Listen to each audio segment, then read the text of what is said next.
성경을 정말 좀 더 적극적이라는 부분은 다른 의도가 있는 게 아니라 우리는 성경이 무슨 말 하는지를 이렇게 들을 수 있어야 되는데요. 저마다 여러 전통 가운데 있어서 서로 어떻게 해요?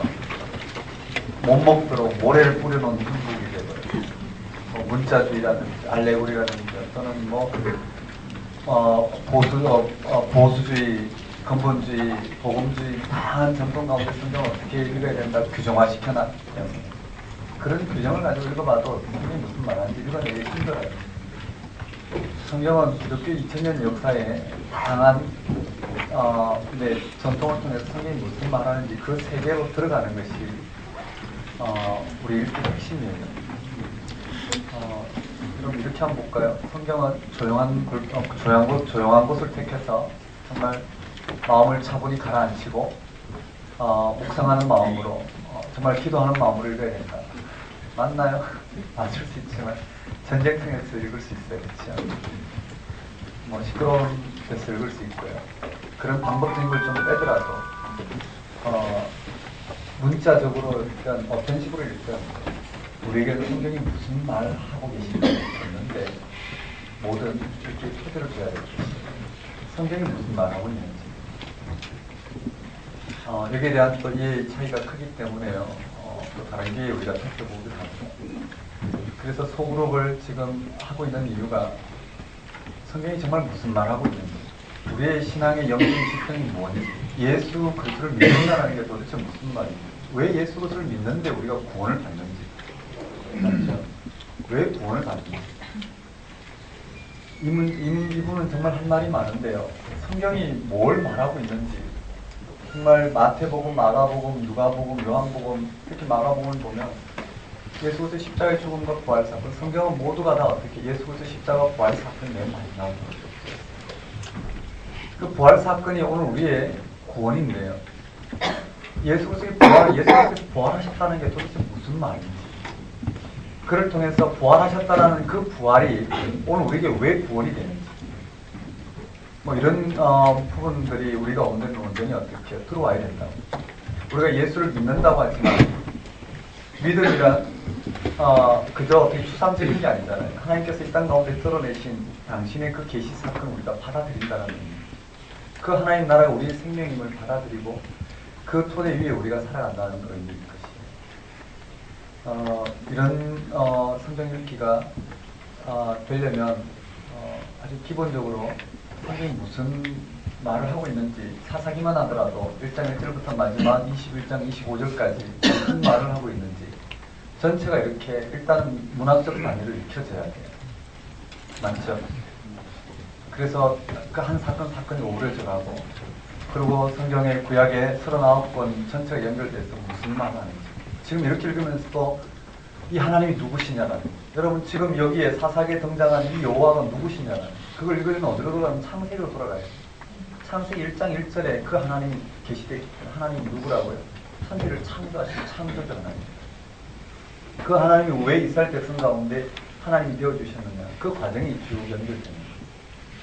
이스라엘 백성들이 왜 그 여호와 하나님에게 순종하지 않으면 안 되는지 왜 그를 숨기지 않으면 안 되는지 왜 그것이 그들의 생존 번영의 토대가 되는지 그들이 말하는 생존과 번영은 뭘 말하는 건지 이런 부분들을 드러내고 있는 게 성경입니다.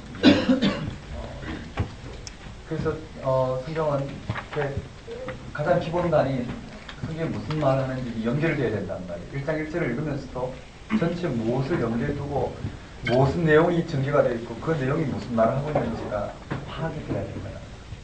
그래 결국은 한 절 한 절씩 큐티하듯이 읽는다라는 건 이 종합적인 이 전체의 영적인 지평이 확보된 우리들에게 그런 큐티가 결국은 하나님 우리에게 드러내신 그 계시 사건이 그 하나님 나라 의에 우리를 순종하게 하는 그런 큐티가 되겠죠. 그렇지 않으면 어떨까요? 우리 지평은 여전히 우리 영적인 편은 여기 있는데 하나님 말씀을 읽을수록 어떻게 해요?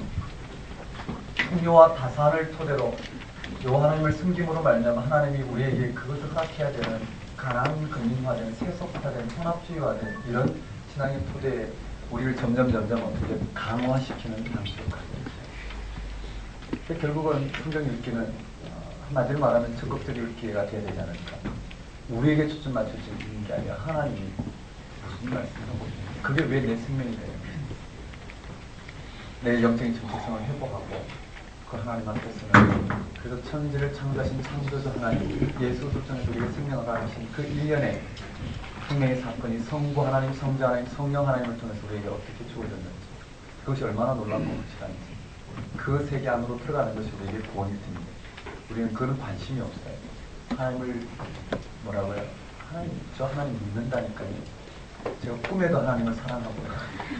제가 얼마나 큐티 열심히 하고 기도 열심히 하고 주일 성수 열심히 하고 봉사 열심히 하는데요. 근데 하나님 제 인생을 이렇게 내버려 두시나요? 결국은 어떻게 해요? 관심은 우리에게 있는 우리를 버리고 우리를 부인한다는 것은 우리의 이 생명이 얼마나 잠정적인지를 인식하고 궁극적으로 예수를 통해 드러나는 하나님 나라가 얼마나 확실한지 그 세계를 받아들이는 것이 믿음이고 우리 신앙의 여정인데 그 세계를 눈치채지 못한 거야. 성경은 그 세계를 드러내고 그것이 우리의 생명이라는 것을 끊임없이 말하고 있죠. 사사기 내용 중에 가장 읽기 어려운 나머지 내용은 좀 그래도 읽을만해요. 그 의도만 파악하면 이 내용을 좀 읽었으면 좋겠는데요. 지금 한번 읽어볼 건데 이 소그룹에서 지난주에 이번 주죠. 수요일날 이거 읽었지만 네. 그래서 한번 여기서 읽어야 될 것 같아요. 오신 분들은 좀 죄송하지만 한 번 더 들으신다고 생각하고 네, 이 부분이 다 읽혀졌으면 좋겠는데 시간상으로는 한 부분만 듣게 되지 않을까 싶습니다. 읽고 우리 이 사사기 반에서는 다음 시간에는 바로 룻기와 사무엘 상하와 열왕기 상하로 들어갈 거예요. 다음 주 열왕기 상하까지 끝날 건데 네, 그렇게 들어갈 거예요. 나머지 세부적인 얘기는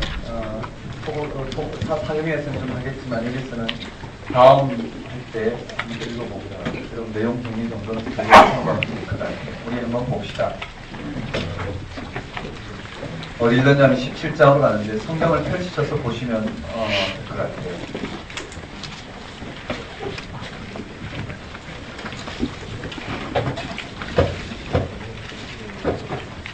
미가의 신상 이야기예요. 사사 시대의 신앙의 단면을 소개하고 있죠. 그게 1장 1절 한번 읽어볼까요? 1장 1절, 아니 17장 1절 한번 읽겠습니다. 17장 1절 읽겠습니다. 시작.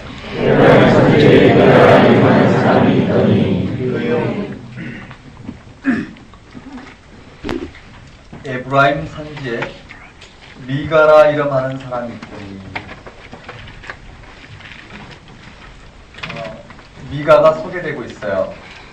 근데 이 미가라는 이름은 성경적 이름이죠. 신앙적 이름이에요. 오늘 우리나라 이름들처럼요. 또는 네, 영어권에 있는 이름처럼요. 토마스라든지요. 좀 마리아라든지요. 뭐 다양한 이름들이 나오죠. 여기에 보면 미가라는 이름은 우리나라로 보면 뭘까요? 은혜 또는 네, 하영 뭐 다양한 이름들이 있죠. 네. 미가라는 이름은 여호와 같은 자 누구인가라는 이름, 미가 예후의 축약형이라고 그래요. 한마디로 말하면 여호와 같은 분은 이 세상에 아무도 없다. 하나님 한 분만을 높이는 이름이에요. 그들의 신앙의 단면을 드러내고 있죠. 우리는 이 미가라는 이름을 볼 때 미가가 정말 그 이름에 걸맞은 행동을 할 것을 기대하게 돼요. 아마도 부모가 큰 기대를 걸고 이런 이름을 지어주었을 것이라고 추측해 볼 수 있어요. 그런데 이런 기대는 초반부터 무너지고 말아요. 2절에 보면 그의 어머니에게 이르되 미가가요 그 어머니에게 이르되 어머니께서 은천백을 잃어버리셨으므로 저주하시고 내 귀에도 말씀하셨더니 보소서 그 은이 내게 있나이다. 내가 그것을 가졌나이다 하니 그의 어머니가 이르되 내 아들이 여호와께 복받기를 원하노라 하니라. 이 문맥을 그냥 넘어가면 안 되고 얼마나 역설적으로 이렇게 풍자적으로 표현했는지를 보셔야 돼요. 미가의 어머니는 은 1,100을 도난당했죠. 부주의로 분실한 것이 아니라 아들 미가가 훔쳐간 것이에요. 언 1100이라는 큰 액수를 도난당한 미가의 어머니는 훔쳐간 도적에게 화가 난 나머지 저주를 선언해요. 이런 저주 소리에 두려움을 느꼈을 미가는 이에 어머니에게 돈을 돌려드리기로 결심하고 자기가 훔쳤다고 고백해요. 한 집안에서 자식이 어머니 돈을 훔치고 어머니는 훔친 자에게 저주를 퍼부었어요. 저주가 통하는 걸 보면 그런 게 두렵죠. 맞죠? 그만큼 어떻게 여호와 신앙에 멀어진 주술적인 것이 작용하는 것처럼 자식이 미가의 귀에 들리도록 저주한 것을 보면 아들을 의심했을 가능성이 적지 않아요. 저주가 무서워 아들은 어머니에게 돈을 돌려줘요. 3절에 미가가 은천 100을 그 어머니에게 도로 주매 그 어머니가 이르되 내가 내 아들을 위하여 한 신상을 새긴다는 것은 조각해서 만든 신상이에요. 또 한 신상을 부어 만들기 위해 주물로 만드는 거예요. 만들기 위해 내 손에서 이 은을 여호와께 거룩히 드리노라. 그러므로 내가 이제 이 은을 네게 도로 주리라. 여러분 그게 여호와께 거룩히 드린대요. 앞에서는 여호와께 복받기를 원하노라 말도 있어요. 이런 종교적 용어가 오늘 우리는 툭하면 하나님 은혜로 이렇게 되었다. 하나님이 인도하셔서 이렇게 되었다. 얼마나 많은 여호와께 거룩히 드리노라. 자, 내 손에서 이 은을 여호와께 거룩히 드리노라. 이 말만 보면 미가의 어머니가 이랬다가 다시 찾은 돈을 하나님의 일을 위해서 드리는 것을 볼 수 있어요. 그러나 3절을 자세히 보면 그렇지 않아요. 여호와께 거룩히 드린다는 것이 한 신상을 부어 만드는 것이라고 했어요. 한 신상을 새기고 한 신상을 부어 만들기 위해서 드린다고 했어요. 여호와는 절대로 신상을 만들지 말라고 언급하셨는데도 그런데 신상을 만들어 드리는 것이 여호와께 거룩히 드리는 것이에요.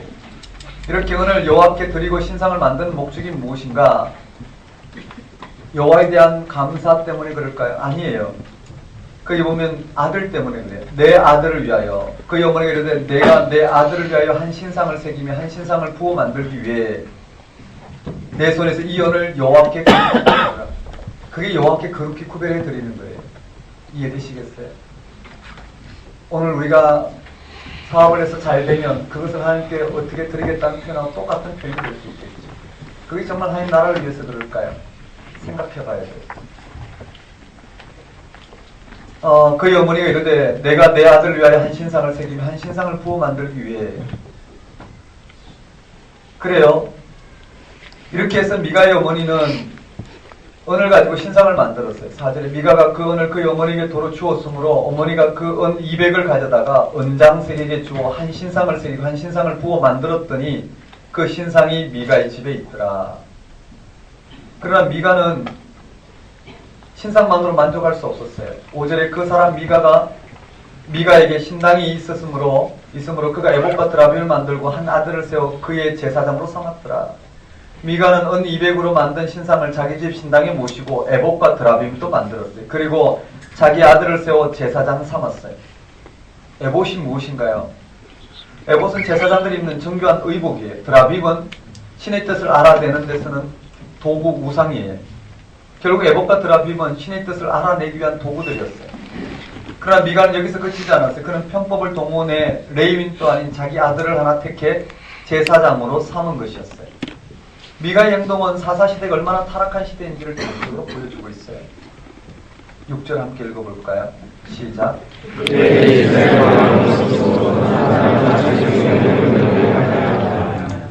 6절과 같이 미가의 신앙을 이렇게 논평하고 있어요. 뭐라고요? 그때 이스라엘의 왕이 없었고 더 이상 이스라엘 백성들은 하나님 백성이 아니었단 말이겠죠. 자기 속에는 눈에 보기에 옳은 대로 행하였다. 미가는 이렇게 자기 속에는 옳은 대로 행한 이유가 무엇인가를 13절에 잘 나타내고 있어요. 13절을 건너뛰어 읽어보면 이에 미가가 이르되 레인이 내 제사장이 되었으니 이제 여호와께서 내게 복 주실 줄을 아노라. 복 받기 위해서. 다시 말해 모든 행동의 밑바닥에는 그들이 생각하는 복, 가나안 땅에서 토대를 두고 그런 풍요와 다산을 쫓아 살아가기 위해서 여호와 하나님을 섬김으로 여호와 하나님께서 그러한 그들이 원하는 복을 주기 위해서 이와 같은 일들을 행하는 거예요. 즉 그들이 원하는 생존과 번성의 토대인 그 복을 얻기 위한 목적이 숨겨져 있어요. 결국 미가가 어머니의 돈을 훔친 것도 신상을 만들고 에봇과 드라빔을 만들고 편법으로 자기 아들을 제사장으로 삼은 이유도 알고 보면 의외로 간단해요. 그들이 삶의 토대를 두고 있는 그 삶을 보장받는 데 목적이 있어요. 신상과 드라빔과 에봇을 입은 제사장이 있으면 신당에서 얼마든지 여호와의 뜻을 알아내어 미래를 대비할 수도 축복을 보장받을 수 있다고 생각한 것이죠. 미가의 행동은 오늘날 우리도 자칫하면 범하기 쉬운 잘못이죠. 미가는 신상을 만든 것도 여호와 하나님을 염두에 두고 만든 것이. 문제는 이런 식으로 여호와 하나님의 복을 그들이 생존의 토대를 두고 있는 그런 복을 보장받을 수 있다고 생각하는 데 있어요. 신상도 있고 드라빔도 있고 제사장이 있으니 여호와 하나님의 뜻을 알아낼 수 있고 여호와 하나님조차 조정할 수 있다고 생각한 것이겠죠. 여기서 우리는 미가는 물건은 물론이고 사람들, 아니 심지어 여호와 하나님마저 자신의 생존과 번영의 토대를 위해서 도구로 이용하는 모습을 볼 수 있어요. 오늘 대부분의 우리 예수가 그리스도 되심에 대한 이 신앙의 지평, 그의 나라와 의가 무엇인지 오늘 우리가 영적인 눈을 뜨지 못한 대부분의 그리스도인들이 여전히 이 땅에 예수 믿기 이전에 자기가 생존의 토대를 두고 있는 삶을 진작시키기 위해서 신앙적 열심을 내는 것과 똑같다 할 수 있겠죠. 이제 다시 두 번째로 등장해 7절에 유다 가족에 속한 유다 베들레헴에 한 청년이 있었으니 그는 레인으로서 극이 거류하였더라. 유다 가족에 속했대요. 레인들은요 각 지파 성읍에 들어가서 거기서 어떻게 해요? 평생 그 지파의 제사장으로서 그 지파의 성직자로서 살아야 돼요. 그래서 본문은 뭐라고 언급하고 있냐면 유다 가족에 속한 유다 베들레헴에 한 청년이 있었으니 그는 레인으로서 극이 거류하였더라. 우리는 이제 미가가 자신의 목적을 위해서 자신의 소견대로 옳은 대로 행하는 것을 봤어요. 그러나 이번에는 평신도가 아니라 제사장 그룹인 레인도 마찬가지임을 볼 수 있는데요. 8절에 그 사람이 거류할 것을 찾고자 하여 그 사람이 거주할 것을 찾고자 했대요. 누가요? 유다 베들레헴에 한 청년이 있었는데 그 레인으로서 거기 거류하였더라. 그건 거기 거류해야 돼요. 법적으로 거기 거류해야 돼요. 그런데 그가 거주할 것을 찾고자 하여 그 성읍 유다 베들레헴을 떠나가다가 에브라임 산지로 가서 미가의 집에 이르매 미가가 그에게 묻되 너는 어디서부터 오느냐 하니 그가 이르되 나는 유다 베들레헴의 레인으로 자기의 소속을 밝히잖아요. 유다 베들레헴의 레인으로서 거류할 것을 찾으러 가노라. 이게 역설이란 말이에요. 이 레인은 자기에게 맡겨진 기업을 떠나 거주할 곳을 찾고 임의로 떠난 나그네였어요. 왜 그랬을까? 아마 유다 금인들도 자기 속이는 옳은 대로 레인을 대하다 보니 레인도 거기 발을 붙일 수 없었고 또 레인도 자기 소견대로 행하다 보니 여러 가지 삶의 조건이 있고 사익의 조건이 맞는 곳을 떠났겠죠. 그가 미가의 집에 도착했을 때 미가가 그의 정체를 알고 질문해요. 레인은 대답하죠.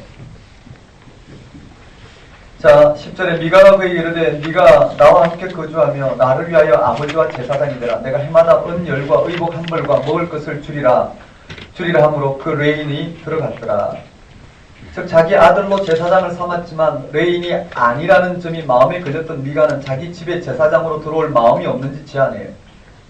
레인은 이 같은 제안을 받아들이고 미가의 제사장이 되기로 결정해요. 자기 소견에 옳은 대로 한 집안의 제사장이 된 것이에요. 우린 여기서 레인마저도 생계의 방편으로 한 개인의 집 제사장으로 전락하는 모습을 보게 돼요. 그런데 11절 한번 읽어볼까요? 레인의 반응을 한번 봅시다. 상상을 하면서 한번 읽어볼게요. 시작.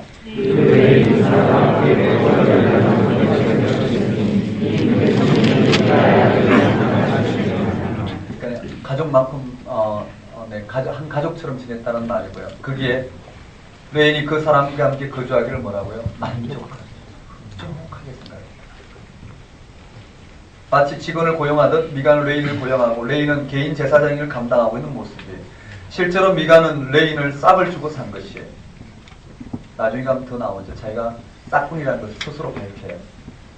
자, 12절에 13절에 미가가 12절 13절 가만히 읽어봐요. 뭐가 문제인지요. 미가가 그 레인을 거룩하게 구별하며 그 청년이 미가의 제사장이 되어 그 집에 있었더라. 이에 미가가 이르되 레인이 내 제사장이 되었으니 이제 여호와께서 내게 복 주실 줄을 아노라 하니라. 기가 막히지 않나요? 누가 누구를 거룩하게 구별해요? 평신도 미가가 성직자 레인을 거룩하게 구별했대요. 그렇죠? 그리고 그 제사장이 레인이 제사장이 되었으니 여호와께서 내게 복 주실 줄을 아노라. 미가가 레인을 거룩하게 구별했다고요. 또 이제 여호와께서 내게 복 주실 줄 아노라고요. 맞죠? 거기에 아비 제사장 거룩하게 구별함 같은 이 종교적 용어가 얼마나 위선적일 수 있는지 잘 보여요. 거룩이라는 단어, 구별하는 단어, 복 받는다는 단어, 여호와께 드리다는 단어, 이런 단어 하나하나가 얼마나 위선적인지 우리가 볼 수 있어요.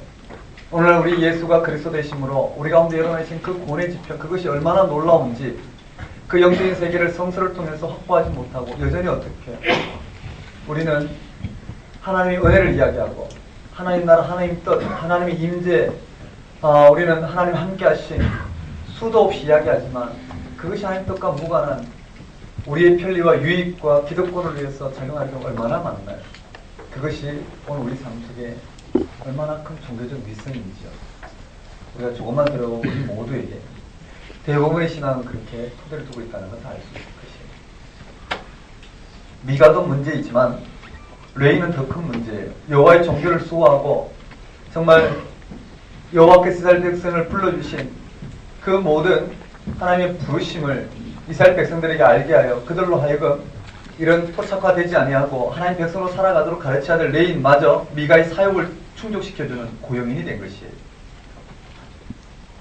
더 이상 오늘날 우리의 적용을 하지 않더라도 오늘 우리의 현실이 너무나 확연하게 들여다보일 것이에요. 한국교회도 이미 목회자와 평신도 간에 고용인과 고용주의 관계가 성립되고 있음을 볼 수 있죠. 더 이상 이미 그런 모습으로 전락해가고 있는 오늘 우리 시대의 모습도 볼 수 있을 것이에요. 동의하든 동의하지 않든 이미 세상과 종교 비평가들은 그렇게 판단을 하고 있죠. 18절 1절에 그러한 이 레위인 제사장을 논평하고 있어요. 그때에 이스라엘에 왕이 없었고, 맞아요. 그때 이스라엘에 왕이 없었다라는. 우리는 미가의 집에서 일어나고 있는 모습을 보면서 경악을 금할 수 없어요. 어머니 돈을 도둑질하는가 하면 신상을 만들고 적법하지 않은 아들로 제상을 삼는 악을 드러냈어요. 이에 성경 기자는 17장 6절에 그때 이스라엘에 왕이 없었으므로 사람마다 자기 속에는 옳은 대로 행하였다라는 일침을 가했어요. 그리고 그런데 여호와의 종교의 순수성을 지켜야 될 레인마저 미가의 개인 제사장으로 고용된 모습을 보이자 다시 한번 18장 1절에 그때 이스라엘에 왕이 없었다라고 한탄해요. 하나님이 이스라엘의 왕이셔야 했지만 이스라엘 백성은 그저 자기가 원하는 대로 살아가고 있어요. 평신도나 레인만에게만 해당되는 것은 아니었어요. 우리는 곧 한 지파 전체가 여호와를 왕으로 인정하지 않고 제멋대로 살아가는 모습을 볼 수 있어요. 그 지파는 다름이 아닌 한 지파죠.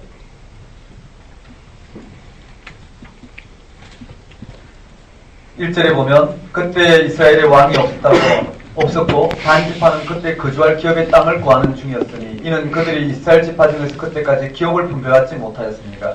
분배받지 못하는 건 땅을 분배받았지만 정복하지 못하고 쫓겨난 것이에요. 이전에 단 자손이 소라와 에스타로에서부터 그들의 가족 중에서 가족 가운데 용맹스러운 5사람 보내어 땅을 정탐하고 살피게 하며 그들에게 이르되 너희는 가서 땅을 살펴보라 하며 그들이 에브라임 산지에 가서 미가의 집에 이르러 거기에 유숙하니라. 서로 다른 목적으로 소견대로 옳은대로 했지만 미가의 집이 중심이 되죠. 단 지파는 기업으로 받은 땅을 회복하기보다는 다른 땅을 넘보기 시작했어요. 하나님께서 이스라엘 백성들을 통해서 가나안 땅을 허락하셨어요. 맞죠? 그 가나안 땅이 이스라엘 백성의 기업이에요. 그러나 단 지파는 그것을 버리고 다른 거주하기 쉬운 땅을 넘보기 시작했어요. 이에 정탐꾼 5명을 보내어 땅을 정탐하게 했어요. 단 지파는 아예 다른 땅으로 집단 이주 계획을 하고 있었죠. 단 지파는 여호와가 기업으로 주신 땅에 더 이상 미련이 없었어요. 여호와의 기업을 포기하고 다른 땅을 알아보는 단 지파의 운명은 어떻게 될까요? 자기 기업을 포기하고 다른 땅을 탐지하기란 지파의 의도에 따라 선발된 5 정탐꾼 에브라임 산지로 이동하다가 미가의 집에 머물게 되었어요. 여기서 정탐꾼들은 한 젊은 레이인의 목소리를 듣고 그에게 접근했어요. 3절에 그들이 미가의 집에 있을 때에 그 레이 청년의 음성을 알아듣고 그리로 돌아가서 그에게 이르되 물어요. 그럼 무슨 질문을 하는지 봅시다. 누가 너를 이리로 인도하였으며? 여러분이 답변해 볼래요? 앞의 내용을 통해서 이 레인을 유다 베들레헴으로부터 미가의 집으로 누가 인도했을까요? 자기 소견이 그치요. 이 질문을 하는 반지파의 정탐꾼들은 누가 그들이 거주할 곳을 지금 찾도록 보냈나요? 자기 소견이 얼굴을 하고 있는 거예요. 적반하장이라고 해야 되나요? 누가 너를 이리로 인도하였으며 그 다음에 네가 여기서 무엇을 하며 무엇을 얻었느냐 하니 그가 그에게 이르되 미가가 누가요? 이 레인 제사장이 이야기하는 게 미가가 이러이러하게 나를 대접하고 나를 고용하여 나를 자기의 제사장으로 삼았느니라 합니다. 자, 이 레인 출신 제사장은 이 정탐꾼 5명이 묻는 질문에 답변할 수 없는 내용이 하나 있죠. 누가 너를 이리로 인도하였나? 그 말은 쏙 뺐어요. 그리고 뭘 이야기하냐면은 나를 이러이러하게 대접하고 나를 고용하였다. 자기가 싹군이라는 걸 밝혀요. 싹군인 걸 밝히고 나를 자기의 제사장으로 삼았느니라. 그 말은 무슨 말일까요? 나에게 더 많은 조건을 주면 나는 또 다른 어떻게 해요? 곳에서 제사장 노릇할 수 있다는 것을 넌지시 어떻게 드러내고 있는 거예요. 지금 고용시장에 자신을 내놓은 것이에요.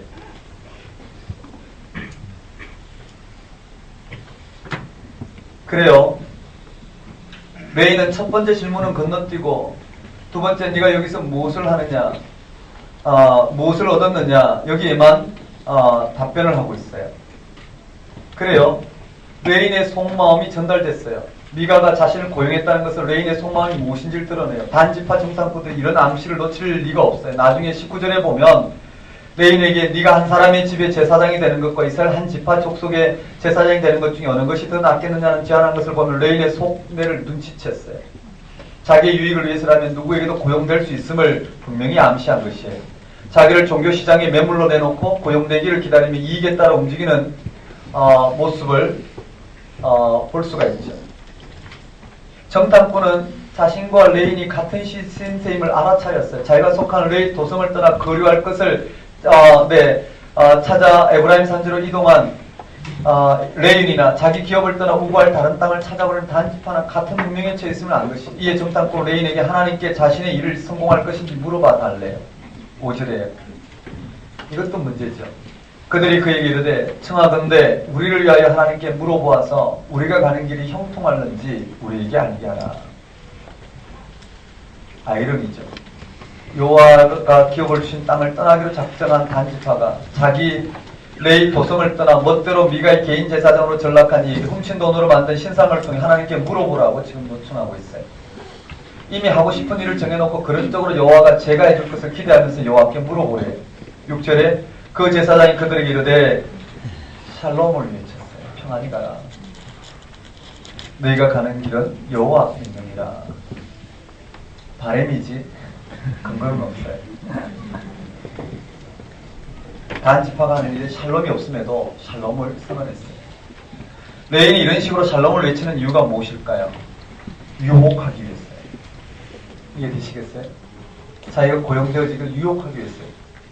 레인은 단지파 정탐꾼들을 샬롬의 메시지로 유혹하고 있어요. 너희가 가는 길은 여호와 앞에 있느니라. 이렇게 샬롬의 메시지로 유혹한 까닭이 무엇일까? 자, 정탐꾼들은 이런 레인의 평안히 가라는 약속이 고무되어 북방으로 향해 올라갔어요. 그래 봤더니요 7절에 이에 5사람이 떠나 라이스에 이르러 거기 있는 백성을 본즉 염려 없이 거주하며 시돈 사람들이 사는 것처럼 평온하며 안전하니 그 땅에는 부족한 것이 없으며 부를 누리며 시돈 사람들과 거리가 멀고 어떤 사람과도 상종하지 아니하니라. 이들은 이러한 삶의 토대를 얻고자 하나님 백성을 부름받은 게 아니란 말이에요. 맞죠? 이들은 이러한 삶의 토대를 얻고자 부름받은 게 아닌데도 불구하고 여호와의 기업을 떠나 그들이 이 땅에서 평온하게 살기 위해서 그들이 원하는 생존과 번성을 위해서 이런 안승맞춤의 땅을 차지하러 떠나가는 모습을 볼 수 있어요. 네, 우리 8절로 들어가 볼까요? 그들이 돌아왔어요. 소라와 에스달에 돌아가서 그들의 형제들에게 이르매 형제들이 그에게 묻되 너희가 보기에 어떠하더냐 하니 이르되 일어나 그들을 치러 올라가자. 우리가 그 땅을 본 적 매우 좋더라. 너희는 가만히 있느냐? 누구가 생각나냐면 갈렙이 생각이 나요. 갈렙이 정탐하고 와서 이렇게 외쳤거든. 이럴 때 지금 갈렙 흉내를 내고 있는 거예요. 나아가서 그 땅 얻기를 게을리하지 말라. 너희가 가면 평화로운 백성을 만날 것이요 그 땅은 넓고 그곳엔 세상에 있는 것이 하나도 부족함이 없느니라. 그리고 마지막에 하나님이 그 땅을 너희 손에 넘겨주셨느니라. 무슨 근거로? 이 레위 제사장이 언급한 그것을 근거로 이렇게 이야기해요. 여러분 이건 뭐랄까요? 코미디예요. 지금 신앙의 코미디를 여기다 기록해놓고 있다고 해요.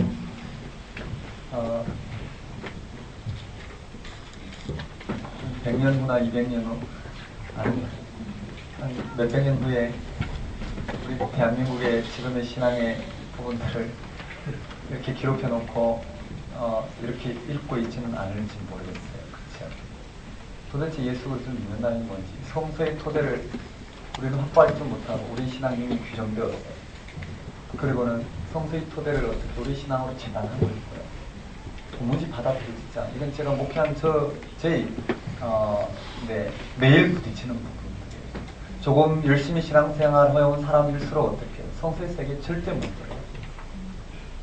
정말 온갖 한국교회의 신앙적 프로그램을 거친 사람일수록 성서의 세계에 참 어려워요. 성서의 세계 다 알고 있다고 생각해요. 우리의 이 시대에 규정하고 있는 그런 신앙의 형식이 마치 신앙의 본질처럼 둔갑해 있고요. 정말 신앙이 무엇인지 이 사도들의 증언을 통한 우리의 성서와 기독교 2000년 이 역사 가운데 있었던 신앙의 토대가 드러나야 될 텐데요. 그거는 상실해버리고 오늘 우리에게 주어진 이 시대의 한 점에 불과한 신앙의 한 점에 불과한 이 시대의 신앙이 표준이 되어 있단 말이에요. 매일 부딪히는 부분이 뭐냐면 우리가 어떤 신앙의 전통에 있던 성서에 대해 열려 있어야 된다. 성서가 무슨 말하는지 이야기가 돼요. 근데 무슨 말을 하자는지 그 이야기를 듣고자 시도하면 할수록 어떻게 해요? 두터운 껍질이 있어요. 정말 이야기하면 할수록 마음이 답답해질 때가 많아요. 이야기가 되지 않아요. 참 이런 어려움들이 매일 부딪혀요. 매일 부딪힌다는 건 논쟁을 한다는 말이 아니고 그런 신앙의 경우는 전혀 어떻게 해요? 신앙의 본질이 드러나지 않고 성서의 세계가 잘 드러나지 않고 아마 우리도 마찬가지입니다. 지금 우리가 이렇게 성서를 읽지만 성서의 세계를 들어가서 내 신앙을 아예 성서의 토대 위에 두기보다는 내가 지금까지 붙들고 있는 것이 옳은 거예요. 이것이 보장받거나 이것이 해석되어지거나 이것이 오늘 우리 속에 보장되는 부분만 귀에 들지 나머지 부분은 굉장히 적재감을 가지고 있어요. 네, 좀 빠르게 한번 볼게요. 가겠습니다. 네, 하나님이 그 땅을 너희 손에 넘겨주셨느니라. 라이스를 공격하게 해놓고 정탐꾼은 심지어 라이스 땅을 하나님이 너희 손에 붙이셨다고까지 하느니 과연 하나님이 라이스를 단 지파에게 붙이셨을까요? 그들이 붙였다고 이야기하는 것은 뭘까요? 평안하게 거주하고 있는 그 땅을 차지하기 쉽고 차지하면 잘 살 수 있겠다라는 그것이 근본이겠죠. 정말 이해되시나요? 대부분 우리는 어떻게 해요? 어딜 갔는데 시간이 늦어서 연착했는데 타고 갈 버스가 없었어요. 근데 기도했더니 갑자기 하나님께서 버스를 보내셨어요. 그걸 타고 또 어디를 갔더니 비가 왔는데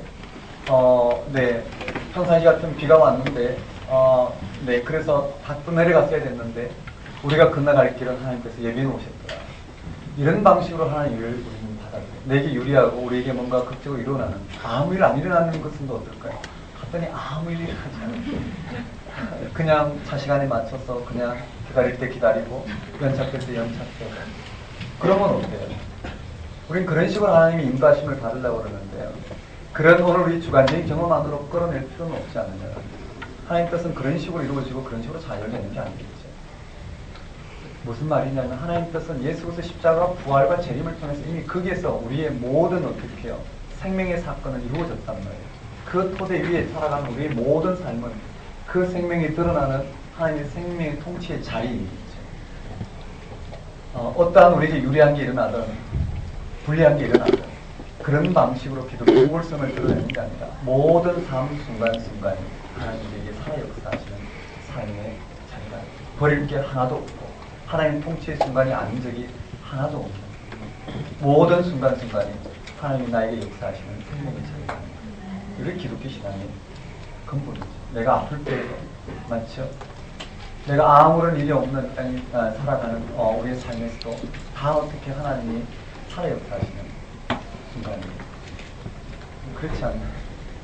간증을 하러 다니시는 분들이 많은데 정말 죽었다가 살아난 것을 간증하고 또 그런 극적인 병고침이나 아니면 체험들을 간증하는데 성서는 거기에 동의하지 않는데 무슨 말이냐면요. 그런 간증이 극적인 게 아니에요. 우리처럼 아무런 일이 일어나지 않고 아니면 이렇게 그저 살아가는 삶을 받아들이는 이것이 어떻게 더 극적인 간증거리가 아닌가요?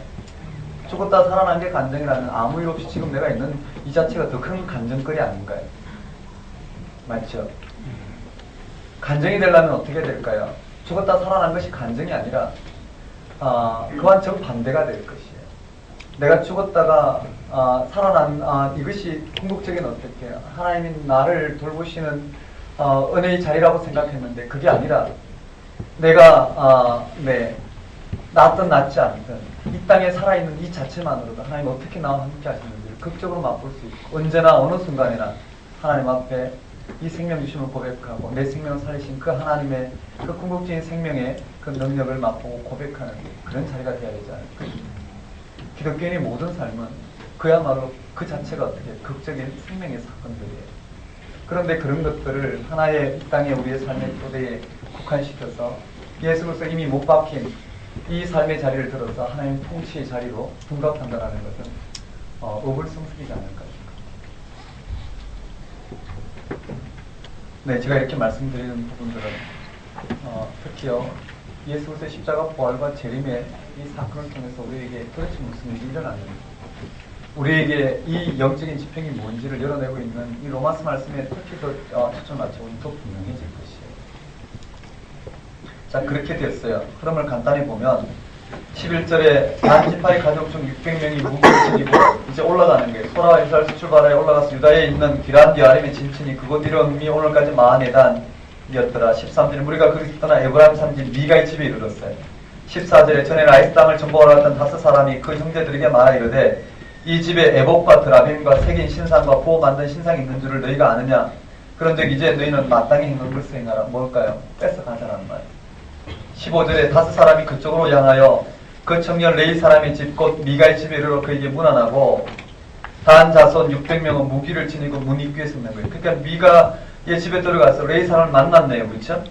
제사장을 제껴놓고 17절에 그 땅을 정탐하러 갔던 사람이 거리로 들어가서 새긴 신상과 에봇과 드라빔과 부어 만든 신상을 가져갈 때 그 제사장은 무기를 지닌 600명과 함께 문 입구에 섰더라. 제사장이 지금 어떻게 옆에 빗게 있고 5명이 그 신상과 에봇과 드라빔을 훔쳤어요. 그 5 사람이 미가의 집에 들어가서 그 새긴 신상과 드라빔과 부어 만든 신상을 가지고 나오매 제사장이 나선 거예요. 그 제사장이 그에게 묻되 너희가 무엇을 하느냐? 무엇을 하느냐? 왜 그러냐는 말은 아니에요. 뉘앙스를 보면 나를 두고 나를 시키면 되지. 아마 그런 투가 됐지 않았을 것 같습니다. 19절에 그들이 그에게 이르되 잠잠하라. 네 손을 입에 대라. 우리와 함께 가서 우리의 아버지와 제사장이 되라. 네가 한 사람의 집에 제사장이 되는 것과 이스라엘의 한 집 한 족속의 제사장이 되는 것 중에 어느 것이 낫겠느냐? 왜 이와 같이 대답했을까요? 이미 앞에서 이 제사장은 자신이 그쵸 어떤 조건을 주면 팔려갈지 이미 알고 있었다는 말이에요. 미끼가 무엇인지 알고 제안한 것이에요. 20절에 여러분 크게 담은 바에 그 제사장의 마음이 기뻐요. 앞에서 뭐라고 만족하였다는 얘기는 기뻐하였다. 에봇과 드라빔과 새긴 우상을 받아가지고 그게 하나 더 넣었으면 좋겠어요. 얼른 받아가지고 그 백성 가운데로 들어가니라. 그들이 돌이켜서 어린아이들과 가축과 값진 물건을 앞세우고 길을 떠나더니 이제 문제는 미가가 어떻게 반응할지죠. 22절에 그들이 미가의 집을 멀리 떠난 때에 미가 이웃 사람들이 모여서 단지파를 따라붙어서 미가와 이웃 사람들이 모여서 따라붙었어요. 아마 새스랑이나 아니면 낫과 이런 것들 가지고 쫓았겠죠.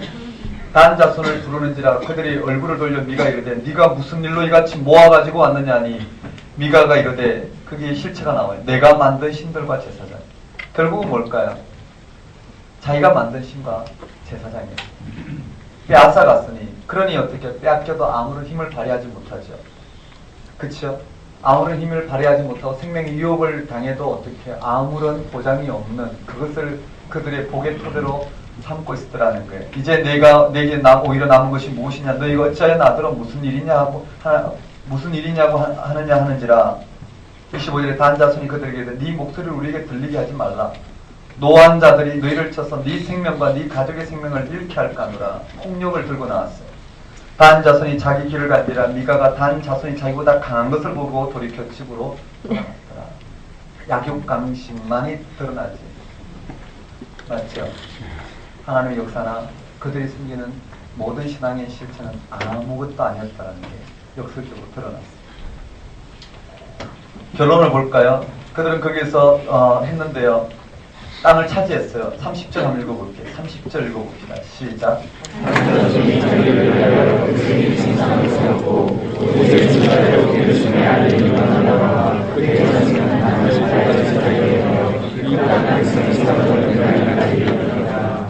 두 가지 놀라운 사실이 있는데 그 제사장이 누구냐면 모세의 손자예요. 모세의 손자 요나단이었습니다. 신앙이 몇 세대 못 갔죠. 그리고 그 땅 백성이 사로잡히는 날까지 결국은 단지파는 어떻게 멸망한 얘기죠. 그 운명을 미리 어떻게 해요? 여기다 드러내고 있어요. 31절 하나님의 집이 실로에 있을 동안에 미가가 만든 바 새긴 신상이 단 자손에게 있었더라. 그리고 19장 1절에 논평하고 있어요. 이스라엘에 왕이 없을 그때 이제 총회가 나와요. 이 레인이 누구냐면 아마 총회장을 지낸 굉장한 실권이 있는 제사장 출신 레인이었던 것 같아요. 그래서 처벌뒀다는 자체가 문제인데 처벌뒀어요. 뭐 이런 부분을 통해서 처벌 토막 내서 돌리면서 복수하기를 원하는 뭐 이런 부분을 통해서 얼마나 신앙이 자기 속에 오른 대로 행하는지 이런 실체를 이스라엘 총회를 통해서 드러내는 거죠. 여기까지만 했습니다. 사상이 기회가 되는 다음에 더 읽도록 하고 도저히 잘 정리되어 있으니까 참고하시면 좋겠어요.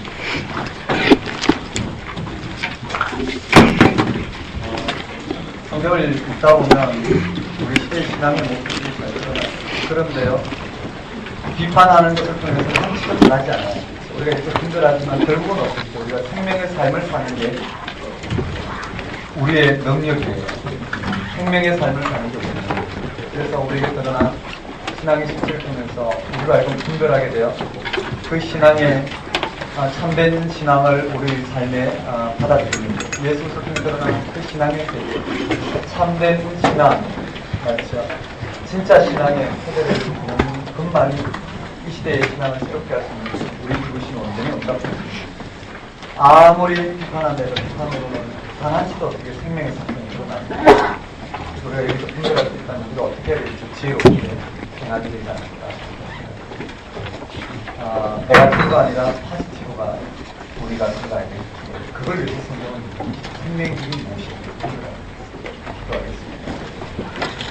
하나님 아버지, 이 시대의 참된 신앙이 무엇인지를 하나님께서 천지를 창조하시고 하나님을 떠난 이 땅의 모든 피조물들이 그 생명을 얻고자 예수 그리스도를 허락하신 그 하나님 나라를 참되게 받아들이게 하옵시고 그것이 우리의 생명임을 깨닫게 하셔서 이 땅에 참된 생명의 삶을 살아낼 수 있도록 참된 신앙의 지평을 허락하여 주옵소서.